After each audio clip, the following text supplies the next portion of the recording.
Hey guys, this is Scott with the 1970 Chevy El Camino Restomod. Doing a series of videos today since the updates in 2022. And the last thing I wanted to talk about today is the stance of the vehicle has changed. So I went with the Global Products lifts. I actually installed these underneath the coil springs and I lifted the vehicle 1 inch, and I think the stance is fantastic.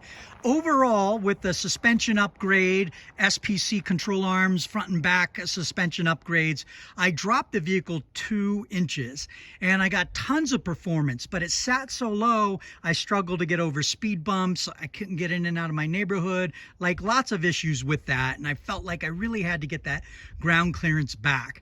So I lifted it with 1/2 inch spacers in the front, 1 inch spacers in the back.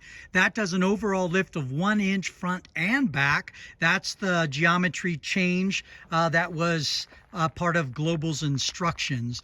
So again, you can see the stance here.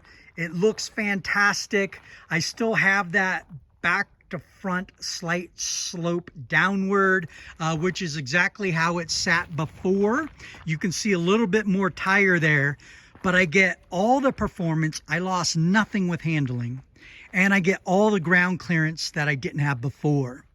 I also banged my H-pipe on the gear vendor's unit because it sat lower, lifting it up 1 inch, gone. So totally happy with the way that came out. The stance is fantastic. Aggressive look, fun car. All right, that's it for now. Talk to you guys later.